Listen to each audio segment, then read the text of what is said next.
Good evening, everybody. It's the last edition of the Insider's Room bracket breakdown. The last region left we have left is the East region, and I'm lucky to have with me to break this down a man that you're familiar with. That we, if you've been paying attention to anything on the shows we do, Greg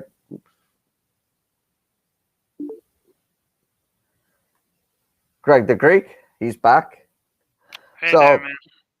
how you doing? So here we're going to break down the East region. I think this is a pretty fascinating region. It's kind of wide open. There's lots of good matchups, a lot of good things going on. So first, what's your just overall thoughts of this region, Greg? Overall thoughts? I mean, with the no news of Livers being out with Michigan, I think it makes things more wide open, especially seeing some of the seeds you see here. You got LSU at like an 8 seed. There's probably a lot of justification that they should have probably been closer to like a 6 seed, I think, for them, and there's just a lot of really sneaky teams that can probably make a run if they get hot in this region. Out of all the regions, I think that you got this one being the most wide open. Yeah, I agree with you. Yeah, because filling out my brackets earlier, yeah, I kept. Oh wow, I think this is my most wide open bracket. All right, let's jump right into the games here. We'll start Yeah. off right at the top. You got number one Michigan. There is no line in this game because obviously they don't know who they're playing. They're either going to end up with Mount St. Mary's or Texas Southern. Yeah. And to be honest, I think without livers or livers, I don't really think it's going to matter. I think they'll be able to get past this round pretty easily.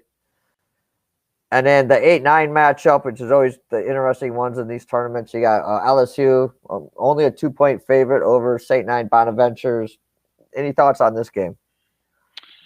Yeah, this is gonna be a really good game. I'm probably gonna try to watch this one if I can. I know you kind of have to be selective in which games you can catch at the time, but I'm gonna try to catch this one. This is a really good game. You have two totally different styles of teams. Um, a team that likes to score in transition big time in LSU. And then you got St. Bonaventure, who's a well-oiled, one of those teams that's just really, really underrated in a lot of senses. That they're a really well-coached team, and they have five guys that play a lot of minutes, and they don't foul a lot. Um, LSU, on the other hand, plays really, really like a defense that forces you to shoot a lot of threes, and they defend the three very well as well. So I see this game being very. I mean, the odds makers think it's going to be tight. You know that a lot of people got to be. They had to know they're going to be exposed to LSU putting out that number too. So the fact that they put out that number close to whatever it was, minus 125 LSU, I mean, it tells me that this game is going to be a close one, and it's going to come down to how well either team shoots the three. And the one thing I will say though is LSU's got a lot more talent overall. They got Smart, they got a couple guys that are just really, really talented, but they're going to struggle to defend down low. Um, Against that's their weakness, so they're going to try to push people to shoot the three. So we'll see what happens. Yeah, to be honest, I was kind of impressed with this LSU team in the against Alabama. Uh, but again, LSU has looked very impressive at times during the year, and then at times they don't. So I mean, I guess it's going to be what team shows up in this game. But yeah, I do agree with you. They have more talent, and yeah, I mean, at this number, you're itching to take LSU, I but think that's what. everyone say like the books But have to be exposed to them. No people like because you people compare the conferences and they'll look at the losses and they just won't weight them the same, and it's just a name thing I think too. So like I know that the books have to be exposed to LSU here. Right. Whether they win or not, I mean they could still win, but it just makes me feel like the fact that they put that number out tells me that man, St. Body's probably going to bring it. And I I still think that, if I'm going to bet it though, I'd probably still betting LSU, Yeah. all things considered. But it's one of those games that would scare me, and the total is interesting because it's like I think it's in like the 144-ish range, and I probably would think that this game would go over just because Mhm. of the way that LSU just loves to play and will force the other teams to play. But at the same time, I know also that St. Bonnie's is going to do everything they can to bring guys back on D. So it'll be a good game. Looking Yeah, forward to this one. I agree with you. All right, let's move on to the next two games. You got number 5 Colorado, they're -5 to number 12 Georgetown. Colorado lost the Pac-12 championship game. Georgetown won their conference. And the second game is Florida State -11.5 against UNC Greensboro. This Colorado game kind of intrigues me a little bit, but I'd like to hear your thoughts first, because considering Georgetown is one of those East Coast teams that you're probably pretty familiar with. Yeah, I mean, actually, I didn't watch as many games of them this year as I usually do, only because they weren't that competitive until recently. I think that I could be wrong, but I think this is the first stretch of 3 games, right, that they won in a row I think you're all right. all year. And they caught fire at the right time. Though I did watch a couple of their games, and the one thing I did notice about them is that they have some athletic guys and some length, like with Naheeb down low and stuff, that make them, I think, can give certain teams really big trouble with how they make them uncomfortable on the defensive end. Well, No, I'm not. I'm I'm sorry, you not. changed your screen. Yeah, Uh, I was giving you Oh yeah, yeah. I'm full sorry there, buddy. exposure. Yeah, No no. problem. So I think that you know, you'll see that it'll be one of those games that Georgetown is still going to be a little bit overmatched, only because Colorado has a little bit more depth than you know what I think they're going to be ready for, and I just like Colorado has got some senior leadership on their team. I like their probably I just couldn't I can't continue to think that Georgetown will shoot as well, like lights out, especially having just won the conference tournament. They're going to be in a new setting now, right? They're not going to be at MSG where Patrick Ewing is bringing them good luck. So we'll see what happens. I mean, if I was gonna bet this, I'm gonna probably still I'm gonna take Colorado actually and lay the points. The only thing is they blow a lot of big leads, Colorado, that they've had all year. Mhm. So this could be one of those games where Colorado could be like covering and then wind up blowing it in the second half. So something I would consider. And uh, I mean, if Georgetown comes in and shoots lights out, obviously they're athletic, they could run the courts, that sort of thing. But I still think that Colorado has a slight edge here. Yeah, the thing about this Georgetown team, it's kind of like what you said. I don't think they won 3 games in a row all year. They came into this tournament, and Yeah. and they ran the table in the tournament. But it's not like it's not like you have these teams that are like winning 8, 9, 10, 12 games in a row that have been on a hot streak. They were on a hot streak for 3 days, 4 days. They might have just played all their best basketball, because obviously they didn't play this way during the season. So yeah, I'd be with you. I don't see any team like NC State way back in the day with Valvano, where you just you do nothing during the season and then you catch fire in the ACC tournament, and then catch fire all the way through the NCAA Mm, tournament. I just don't think that happens anymore. And especially with the rule changes and stuff that Valvano exposed back in the day. Yeah, I think Georgetown, they had a nice little run. They made the big dance, and I think they're just going to be a wallflower, and I think their yeah. dancing days are over. Yeah, momentum is a different thing these days, especially with in basketball. So, I mean, teams have been turning it on and off all year with COVID. So, I mean, you gotta look to the teams that have been more consistent over the long run. So, what do you think? Any thoughts about this Florida State game? Yeah. So, obviously, I've spoken of this Florida State team a bit. I've actually come down on them a little bit from how much I've liked them, only because I see them being very similar to a lot of other teams in the tournament this year. That in terms of their chances of making a run, I still think they're a really really talented team, and they're as I mentioned to you before, they're one of those teams that plays offense and defense, and they're deep and they have length and speed. So UNC Greensboro is going to obviously have their hands full. I think this is one of those games where Florida State, the numbers right where it should be. In terms of, I think what is it between like 8 and 10 or something like that.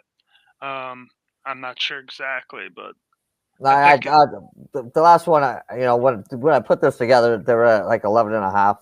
But okay, yeah, it might have gone down since then. This is the one I grabbed when I yeah. was I putting this mean, together. 11. I could see that. I mean, that Florida State's going to eat money in this situation.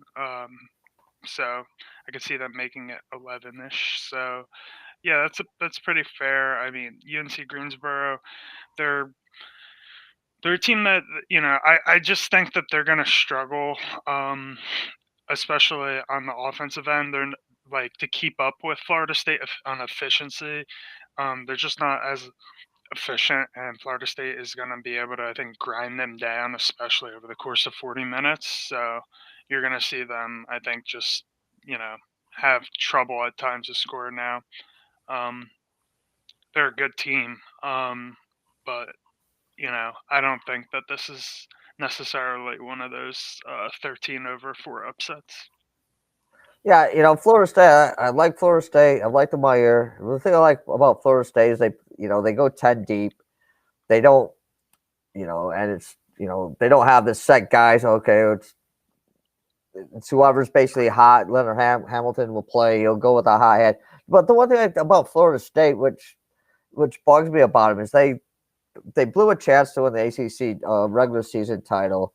I had them against Notre Dame, and they get lackadaisical, and they don't. Yeah, They turn the ball over a lot, and they try to do a lot of like stupid things. So, laying this many points, I can see Florida State getting out to a lead and then trying to like play more like up tempo showtime type of ball, and maybe UNC getting a backdoor cover late. So it's a lot of points. I'll probably lay off the opening game with Florida State, but I do like them going forward. I think they have they can make some noise in this tournament. yeah, and but with what we were talking about before, like with how Georgetown made their run, yeah, it's good to keep eyes on teams that you've watched all year, especially even if you're not betting them in the first round, knowing that you're going to see a matchup in the second round, and it really does help to see some of that stuff to kind of play out the tournament as it unfolds, and know where things might go next. So yeah, I agree. All right, so next games we have number 6 BYU. Not sure who they're playing yet. Either my boys from Michigan State or UCLA. And then the other game is number 3 Texas. They're 9.5-point favorites over Abilene Christian. So this BYU game, to be honest, it's hard for, as it is right now without knowing who they're playing. If Yeah, they if they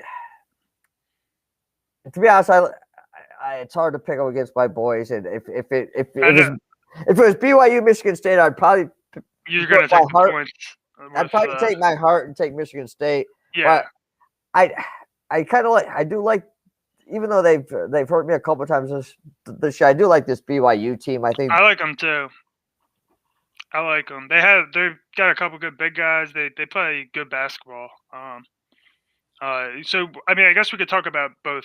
So, like first and foremost, we could talk about the playing game. Obviously, that's probably going to be one of the most popular play-ins so, of ever. So we'll see Nick Cronin against your boy and Izzo against MSU team that severely underperformed all year on all accounts, even with everything considered, and um, somehow still has more quality wins than this UCLA team. Um, I would probably lean lean MSU. Uh, the only thing that I would say is that UCLA is looks like they have fixed some of their problems from last year with Nick Cronin as their coach. So I would lean MSU, and yeah, if we're talking about that matchup against BYU, you saw what they were the only team really to scare Gonzaga, even though they couldn't keep them down in the second half. And they're a good team, that BYU team. So you know, I would I would probably I would love to see what the total is on that game. Because that would be a good game to target some totals, probably team totals and totals for the game. Um, assuming it's against MSU. So I'll uh, I'll turn the floor to you on this one, but as you're the expert on the MSU side, Yeah, well, but no, I'm not, to be honest. Because here's the thing, I was, you get too I was like, emotionally invested. It's well, hard. no, I was against Michigan State against Illinois, loss. Yeah, I was against Michigan State against Ohio State, loss. I was against Michigan State the second game against Michigan because I figured that game Michigan would say, look here's our chance to knock little brother out of the NCAA tournament. and You know, then no, loss. So dog. I've gone Yeah, against them 3 times. I've lost 3 times. So to stay be away. honest, I'm Yeah, picking UCLA only for the fact that means Michigan State will advance. That's it. That's the only reason I'm picking UCLA. And I've been so wrong. I'll just pick UCLA. Hopefully Michigan State advance. But if they play BYU, I mean, yeah, I just I mean here's the thing. They have if I'm gonna look at those two teams, just 5-on-5. I mean, BYU, their guard is awesome, but other than that, they're not spectacular. I mean, their big man used to play for Purdue. I mean, but yeah. he can shoot bricks from 2 feet. I mean, Hmm. and you got Henry and Rocket Watts, and you got guys that can go off, but they just haven't gone off at any time this season. So it'd be hard for me to pick Michigan State against Purdue or against BYU. So I hope they beat UCLA, and then I'll have to see what the line is on that one. Hopefully, Yeah, hopefully I can get give me enough that German. points. It'll be fun to watch the UCLA one. I think if you can get UCLA at like +5 live, that might be a good look because they'll probably Michigan State's probably not gonna close it out by a mile in that one. It's probably gonna be a tight one. All right, here's one for I've got uh the money. I've got a money line bet on that game, but I got I think a 50 or 60% boost. Hmm. Yeah, I saw it, the DraftKings one. Yeah, Yeah, who would you take in that?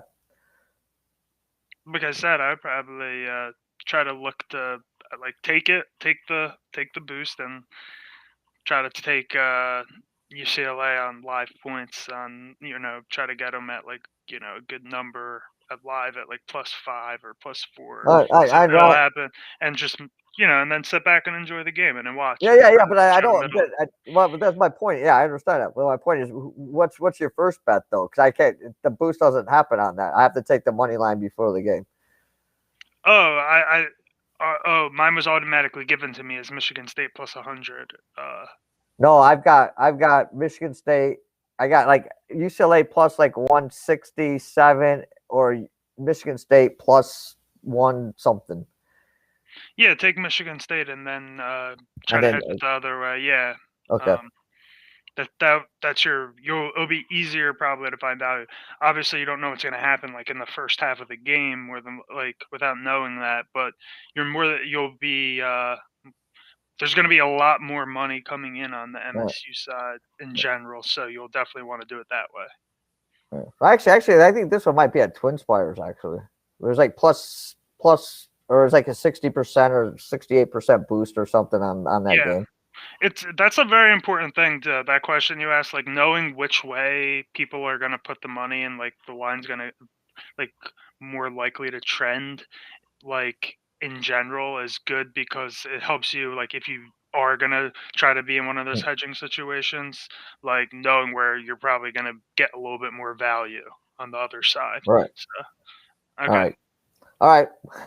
Moving on to something. Any thoughts on the Texas game? I guess I'll just say a couple things. It's pretty like teams that follow these teams know like Abilene Christian, they're going to be a little overmatched here against Texas. However, they are, I think, the number one team uh, in the nation per KenPom in forcing turnovers. So, and Texas can turn the ball over. So, you're going to see some turnovers in this game for sure, as well as. Um, Texas going to try to be slowing down Abilene Christian. I think that it's going to be very similar, I think, to that Florida State game in the sense that Texas is going to be able to grind them down. Now, they got a lot of good players, Greg Brown. You're starting to see some of their guards come along more as the year goes on and be a lot more clutch in the ends of games. I think Texas has a great resume, honestly. They've been battle tested the entire year, and they've shown flashes in a lot of spots. Now I've also seen them like Florida State go completely dry at times, and not be able to score and look pretty below average. But they can bang with the best of them with like the fact that they have guys that can bang down low and they're athletic and they're fast. So um, yeah, I probably will be. I didn't get the great number. I think it might have moved down, to 8.5 or something like that on this game. I think the line's hanging or what 9.5 or 9 now on this game. Mm-hmm. I could be wrong. I don't have Yeah, the numbers in yeah, front of me, yeah. I but saw 9. I had 9 earlier when I did uh, this. So yeah. yeah.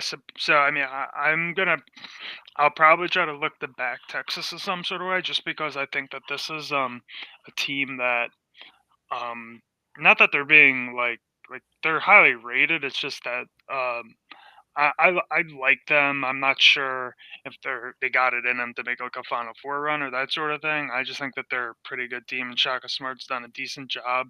Um, and I'm not a Shaka guy at all. So they're gonna have a tough, really tough road. That's for sure. Regardless, so you know this is not going to be an easy bracket to come out of, or region rather. So All right. Yeah, I really don't have much thought. I kind of agree with you. I think Texas could should probably pull this one out and cover the spread. I don't yeah, really have a strong leans either way. Last 2 games in this bracket, kind of interesting to me. Number 7 Uconn, 2.5 point favorite over number 10 Maryland, and then Bama 17 point favorite over Ionia. This Uconn game I find kind of fascinating. Uh, I don't know. It's, Big East, Big Ten. I think it's going to be a good game. I haven't really decided which way I want to go on this one yet. yeah, Do you have any leans on this one? yeah. This lower half is tough of the bracket here in this region because look at the road. Either of the, I mean, these teams, whether UConn or Maryland wins against Bama, assuming Bama wins, would have to play potentially Texas and either Florida State, Michigan. That is just that is a brutal uh, path to a national championship. So I mean, for UConn, Maryland, this is going to be a good game. Uh, you know, it's going to be a very low total. Obviously, a UConn Maryland game. You got a UConn team that's got book night now. I think I'm not sure what their number two guy for UConn. I'm not sure if he's going to be playing. Do you know the news on that? I forget his No. name. Their number two guy. He could be out for UConn. So I probably would say that, you know, uh, it's still one of those games that it's going to be very close. Now Maryland's going to be forced to shoot. They're gonna shoot a lot of threes, um, and if you're backing UConn in this situation, it's going to be scary, knowing that they're going to be shooting a lot behind the arc. Now it's gonna if it comes down to a late situation with free throws and clutch, you need a shot at the end. UConn does have book night, so Hmm. you have a little bit of an edge, I think, in UConn, but it's not a game that I would be really, really thrilled about backing a side or total on. That's for sure. All right. Well, here's what I'm, not knowing the Michigan State UCLA, the winner and that line, or like those type of games. I think that is, don't quote me because I obviously haven't gone back and done the deep dive research, but from what I remember doing these shows, I think there's only one game so far in the first round that the lower seed's favorite in this. Really, Yeah, and that's the Rutgers game. And I don't remember that happening in years past. It's usually, you'd get three or four or, half dozen maybe lower seeds are a favorite for whatever reason. But yeah, so, that's just kind of one interesting thing I've somewhat offhanded noticed. But all right, going forward, any other thing? Okay, we've covered the first round pretty good. Any kind of games you're looking forward to going forward if things play out how you think? I mean, yeah, I mean, right out the second round, I think you're gonna have this is gonna be almost instantly some great matchups that are going to be what the games that are going to be fun to watch, good for betting, everything. So I like the whether it's Michigan against Bonnie or LSU. I think that'll be a good matchup. Now, I posted, in our Discord an interesting stat about Livers, how terrible they've been over the past 2 years without him and their record with him. You got to take that with a slight grain of salt, only because of the fact that this team has had a lot more time to gel since the early days of when he was, not, that's not the same Michigan team that they had, a year and a half ago. So even though it's scary, knowing that they're not going to have their full arsenal, that Michigan team still was only what a couple points away from winning and you know beating, moving on. So they're a team that you can't discount now. Um, I'll like to watch that matchup for sure. Florida State, whether it's Colorado or Georgetown, same thing. That's going to be a great game. I still think Florida State can pull it out, and that potential Elite Eight matchup of LSU, Bonnie, or Michigan, Colorado, Florida State, wherever it is going to be a good one. Um, if it's Florida State, Michigan, um, you know, the depth of Florida State is going to give Michigan a lot of fits, and it's gonna, I think that's where they'll really start to miss. delivers the most, and it's in a situation when they're against a team like that, when they kind of need their depth. So, um, I still think that they have a couple guys that can probably out edge Florida State, even though I like that Florida State team a lot. And if they're shooting the ball from three well in that game, like whoever's kind of shooting well, obviously, it's easy to Mhm. say that is probably going to win. But um, that'll be a great matchup now in the lower half. I probably like Texas to push it all the way past to whatever the matchup is between um, Bama and Uconn and Maryland. Now, um, BYU has a chance, but I still like Texas to pull it out. Like I said, I just think this is a team. If you look at their players, like if you look at the history of like the tournament and the teams that usually make the runs, like it's usually the teams that have the players, and I think that they have the players to do it.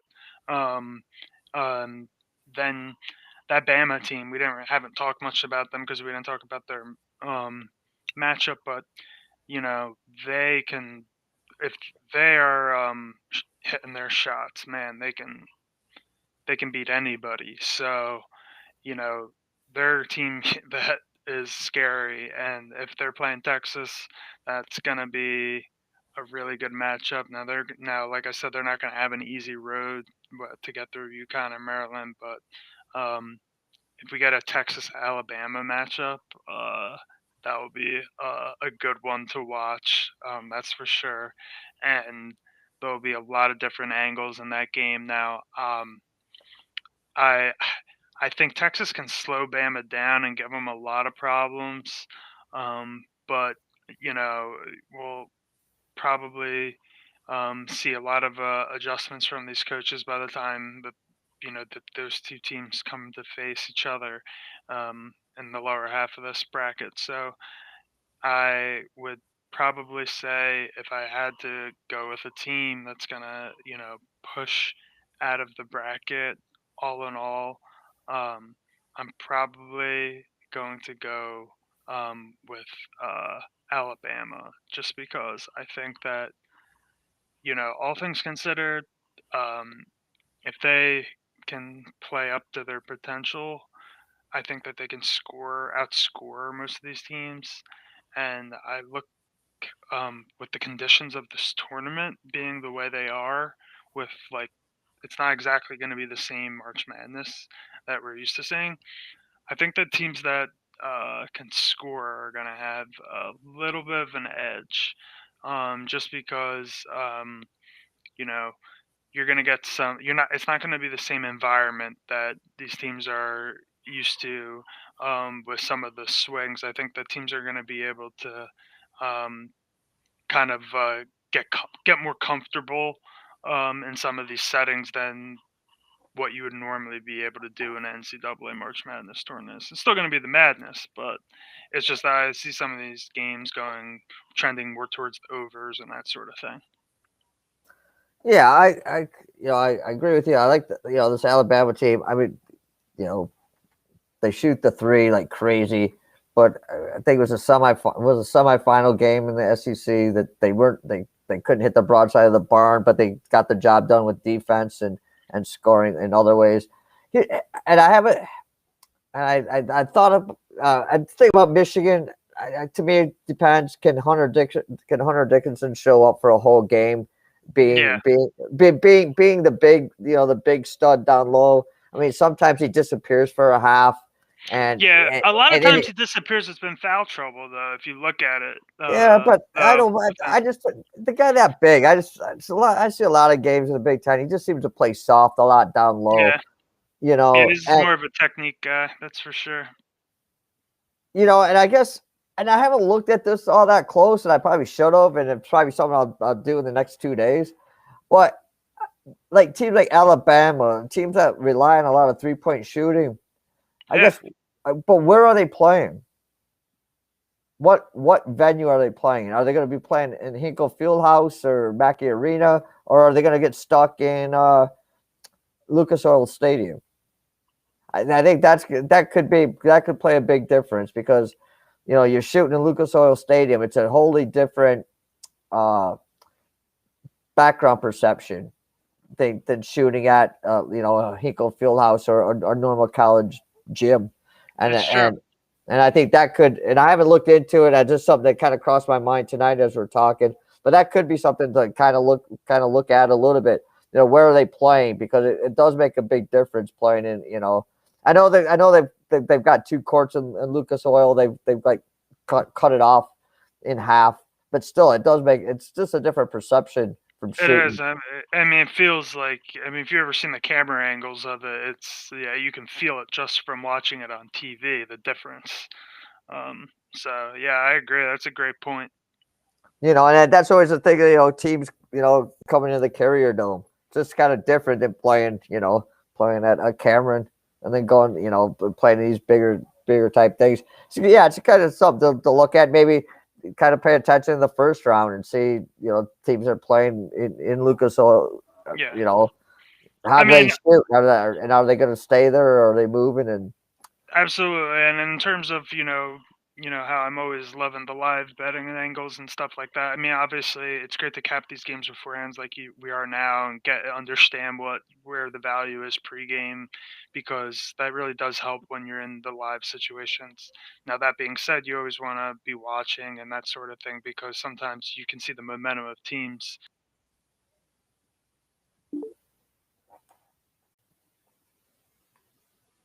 all right, yeah, they're open. Um, Sometimes you can see the momentum swing on these games very quickly. Right. So it's good to watch these games, and if you learned anything from those conference tournament games, which I can tell you they were very similar to the way they were in the past, and the NCAA tournament will be the same, is that you see these teams make runs. It's not going to be every game, but as you get move on to the second and third round of the tournament, Sweet 16, and so on, you're going to see teams go down big, and there's going to be these. It's going to feel weird. It's going to feel really weird, but like these teams are not going to lose that way, and there's going to be comebacks, and there's going to be some crazy things happening. So, you know, have your page refreshed and be logged in, and be ready to go at the time, because No, you got to be oh, ready to fire. yeah, I agree. I agree 100%. But I think that's kind of a thing that's new for especially Michigan, people in Michigan and probably Illinois and Indiana and Colorado that have always bet with a bookie or maybe made the trip to Vegas for March Madness. It's a totally different ball game with all this live betting and yeah, you're right. And mate, you can find some great value and you get some make some really good money. Taking taking these as you're saying taking uh, teams that are down big and early, and they make these runs. Yeah, I think that's something that's kind of makes gambling a little bit more fun, but it's a little hard for people to get used to because you know for most people out there it hasn't been available to them. But yeah, Right, it's right. I mean, it all depends what you're going for, like what your right. goals are when you're taking this approach there or whatever. So, I mean, for me, I personally, I think it's a lot of fun just to do it live, because you can create these fun hedging Hmm. situations, and I get a lot of enjoyment out of doing that, where I can find weird situations, in value, that I'm all of a sudden in a situation where I'm either guaranteed to make profit or maybe make double, and I'm risking nothing, or Right. something like that, where it's a lot of fun. It makes the games more interesting to watch, and sometimes it can take the stress out of sports gambling, which can be uh, good too at times. No,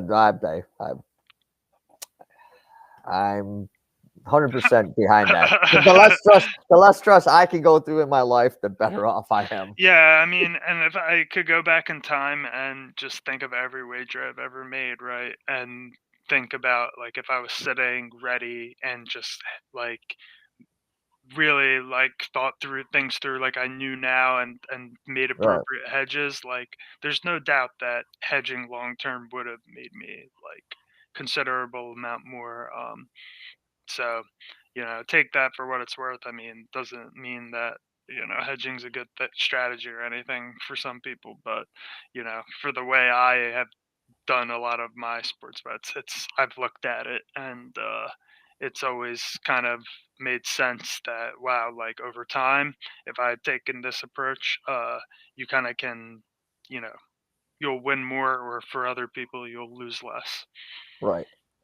All right. Yeah, all good stuff. I'm always glad to have you on, and just Oh yeah, whether it's doing this or just talking sports, you always throw out some good, good tidbits, some good knowledge. And I've, just starting in the insiders room on live wagering on football. I've learned a lot, and I've incorporated it more and more into my own gambling aspects. So yeah, it's always good to have you on, and obviously, anytime I can, I'll get you on more on different things. Uh, yeah, we are talking about, obviously we don't have a time yet. We're trying to break something down tomorrow and to have all the guys, you, Legion, Right Cape, Rick, all on, and we just kind of do a roundtable discussion about uh, the tournament, and just kind of like five guys in a bar talking about the tournament. Hopefully that we can work that out, and hopefully you can make it. If not, I'll have you on. Probably we'll go back to do the Professor and the Greek show. Maybe a little bit after this tournament, because I know we're both very busy with with tons of things going on. But any other last little tidbit you want to leave anybody on? Maybe not on this bracket, but on tournament as a whole. Who's your favorite to win it all? um, after seeing, I know we talked before and we talked about some of the value at the time, and it's funny to see the line has moved on a lot of those teams that we had mentioned. Actually, considerably, the odds gotten a lot worse. I think we pointed out at the time that the odds were plus 300 and on Gonzaga, Baylor, and Michigan at the time, and you know we I think agreed that Gonzaga was the only one there that had any value, and sure enough, they're plus 200. Right. And after seeing their road to the tourney, I think I think that they match up. They have such an easy. This is like to me, it's a joke. Like that they have that road to the tournament for that team. They've just got such a good draw, man. They have all in my opinion, they have a lot of teams that are good, but they have weaknesses, Right. right? Yep. So like that's the key is like you look at some of like the region we just looked at, for instance, there's these teams they're more like really good, but they don't have as many weaknesses in many areas, like Florida State, Texas, Hmm. that sort of thing. Whereas you look at teams in, like even Iowa, a team like Iowa that's the 2 seed, obviously, Garza and company, West Camp, they're a great team and they definitely have the potential to make a good run. But, you know, they obviously have their own handful of weaknesses on the defensive side, and uh, not being able to stop certain teams in transition defense and stuff like that. So, you know, I just think Gonzaga really they match up. I can't think of a team in that bracket that they just really match up poorly against. You know what I mean? Right. Not that they match up really poorly against many teams in the NCAA. It's just that it's like who's really gonna like threaten them now. Creighton is a team that like they're like Gonzaga light. Like they try to do a lot of the same things Gonzaga does, but they're just not. They don't have the same talent. So I don't know. I think Gonzaga is just like such an easy pick to make it to a run, and you know I've always I've loved this Illinois team. I back them a lot, Right. and I think that they're a great team. But at the end of the day, I think out of that bracket, you got to watch out for a team like Tennessee, that I think is severely undervalued. And I heard that Moses Wright might not even play in the first game against Loyola Chicago, so that would make things a little bit, um, I think, impact things a little bit to make them a little bit more clearly defined. And then lastly, but not least, in the South region, I think Ohio State at a 2 seed is probably one of the weaker 2 seeds out there, um, that you could have, only because they're a really good team. But like you look at like teams like, you know, Texas, and even a Tennessee team like Tennessee, like they're not too far off, and you can't justify them being a 2 seed with the way that they've played defense at times during the year. So I think you gotta consider that, and um, teams like Arkansas, Purdue, good teams, really, really good teams, that I would be afraid of if I was Baylor. Um, and I like Baylor, but they're not playing their best ball, and they have consistently let, like, it doesn't matter who they're playing. It feels like whoever's playing is overperforming to whatever standard you'd expect Baylor to play to, and going over their team total, that sort of thing. So, you know, that would be my thoughts. Hate to be the guy that says, yeah, Gonzaga's probably going to be in the Final Four and probably maybe even a national championship, but it's looking like that's probably going to be the case. Well, just a few points that we made. I've got Gonzaga and Illinois in the finals, and Okay. I think Illinois could be the only team that can beat Gonzaga. I've got. I'm not a fan of Tennessee. I'm not high. I'm not high on them. And to be honest, I have North Carolina beating Baylor in the second round.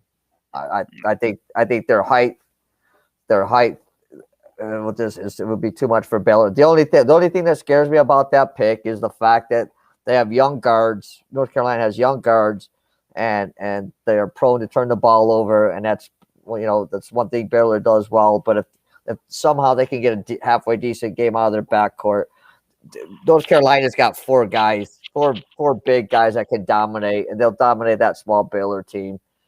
What And do you have any idea what a number? What do you think a number would be on a game like that? Because I don't know. I mean, I think that it's a good look, only because I do agree that there's a strong chance that Baylor's going to get upset early. But what do you think the line would be in terms of points on that game? uh, to be honest, Greg, I'm never good at I'm never good at that. Yeah, I'm always way off. So because yeah. I mean, I think it would probably be about plus 5.5. yeah, and to be honest, I'd probably take Carolina on the money line. I just really think that I'd do both. I'd take the points and I'd take them I'd take them on the money line. I just think that, I mean, look at in the ACC. I think it was ACC tournament. They brought in. I don't even know who the guy was. I don't even remember seeing him play. They brought in that white guy who blocked 8 shots. I mean, they Yeah, got four guys that yeah, could I could that see that. dominate the paint. They might give them problems. I mean, it'll probably be plus 5 to plus No, 8, like between that 5 to 7 range. But but um, but if Baylor's shooting 40% or high 30s or 45% from three, well then that's another story. But if they're not hitting their shots, I just don't see them getting rebounds on either end of the court. And North Carolina they don't even like offensive rebound when they're down there with all those guys in there. They're playing volleyball. They're just tapping the ball around until somebody grabs it and puts it in the basket. I just think it's a bad matchup for Baylor. If they can get by that, then it's another story. But I just think that's probably the one bad matchup they have in that bracket. yeah, that's an interesting one. And in terms of Illinois, I would go back on my one statement I made earlier, and say it kind of doesn't apply to Illinois about the momentum here, for the fact that, you know, to win that conference tournament is really, really hard to do. And, I said it in our Discord before it even happened about how this team is making an identical run to what happened last year leading into the tournament before the tournament got canceled. Um, I was talking about it because it's true. It's exactly identical. They were like one of the hottest teams heading in to what would have been March Madness last year, and it's happening again. Now I don't know. They they seem to be like also like a little bit of like a fan favorite too, Mm. in terms of like the NCAA, which I like because I like a lot of their players, Georgie and company. So it'll be fun to watch them the way through. Yeah, and the one thing, you know, and when I did the other region with the Legion of Picks, we were talking about Oklahoma State, and I said that team gives me the same kind of vibe as the 1988 Danny and the Miracles Kansas team. You got one guy that can carry the whole team in Cade Cunningham. The thing about Illinois is, they have at least two guys. Yeah, They got two guys that could like dominate a game if need be. So yeah, I like this Illinois team. I think they can do a lot of damage, and like I said, I think it'd be down to them and Gonzaga, yeah, and I think it'll be is the sumo better than would the sumo be better than Suggs and Timmy yeah.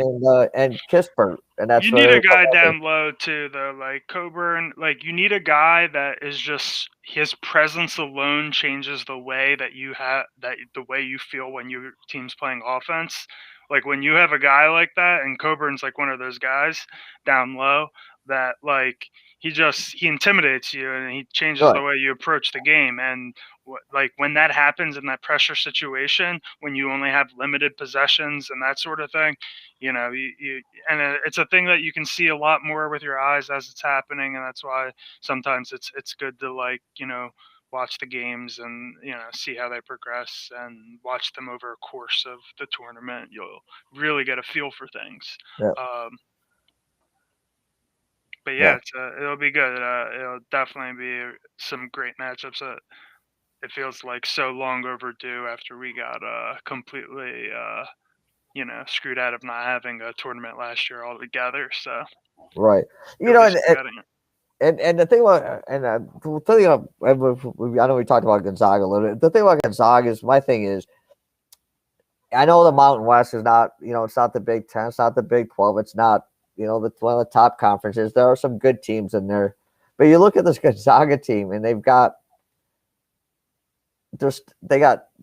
three of the starting five are the top three players in that conference, It's ridiculous. and their sixth man, Ayaye, he's the fourth best player in that conference. It's just amazing what Mark Fuse is done with that team. Stuck in in Upper Washington. It's just amazing what he's done.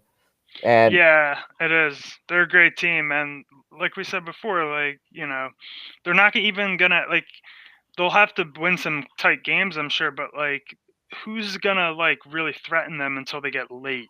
You know what I mean? right, Do you think right, Missouri? Like, I picked Missouri coming out of that game between Missouri and Oklahoma, but whether it's Missouri or Oklahoma, like they're just going to be overmatched. And the same thing, Virginia not looking like the same Virginia at old, and whether it's Virginia or Creighton, it's like the same type of situation right. where Gonzaga is just too deep, way too deep with too many guys that can push the pace, and they'll they'll outscore 'em.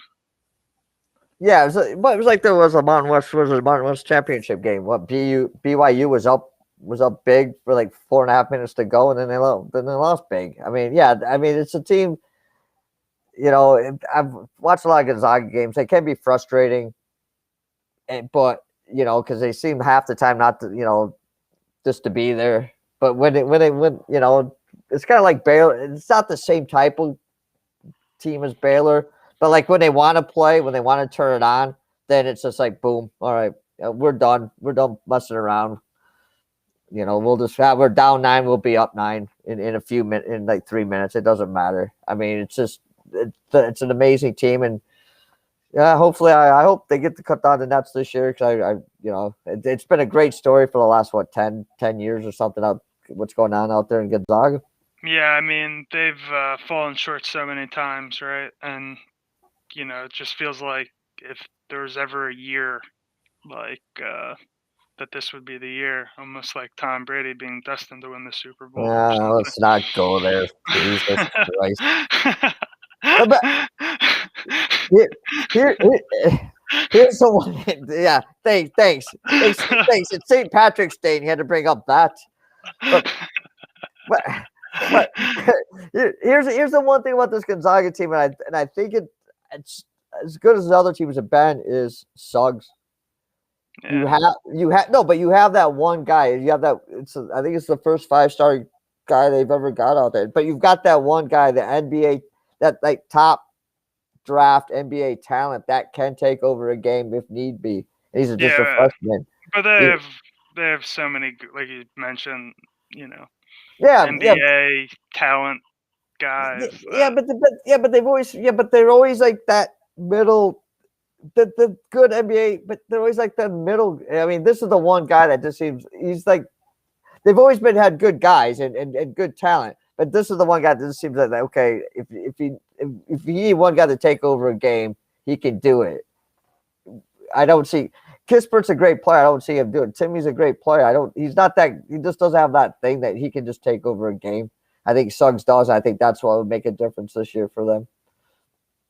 Yeah, I agree. It'll be it's actually funny when you're a team like them and you're undefeated and you have all that talent. Like, there's going to be a lot of pressure on them.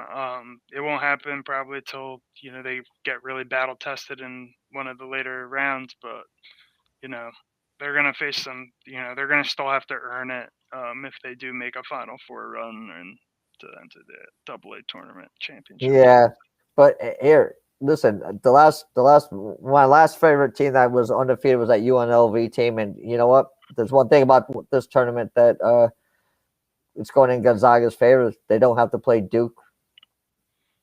Right, and I just think they have an easy road. Like, when I saw the draw that they had, like,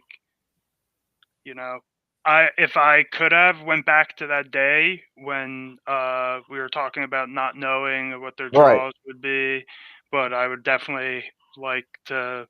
I know probably who I'd want to bet once I see their draws. That's a perfect situation because if I go back to that day and I could get Gonzaga plus 300, yes, exactly. I would have hammered that. Like, so, that's a good example of just like. Knowing where you're where you kind of swing the pendulum and you say that's value. You know what I mean? Yep. So that's a good example. So yeah, it was great coming on, and hopefully, if we do it late, I can probably make it tomorrow. If not, we got to do something for the later rounds. I'm hoping. Sure. Sure. Like, Later rounds. Because we're all going to be watching the games, and we'll have a lot of info to kind of clue in on some of the later rounds, especially. It'll be good to come together then. Yep. Well, here's another one of those things, Greg. Another show that we've been on and just came on, and I look up at the clock and it's an hour later. Yeah, it was a good show. That we covered a lot of content there. We covered all the games and then some, and some of the potential matchups. So. Yeah. I mean, that just seems to happen when we're on. Things just seem to flow, and then I look up and we've been on for an hour, huh? Yeah, it was a good show. But all right, thanks a lot again. Thanks for coming on, and if anybody is watching, we'll let these people go. And thanks a lot, and hopefully we'll see you tomorrow. If not, the later on we'll do some live shows or something like in-game betting while the games are going on.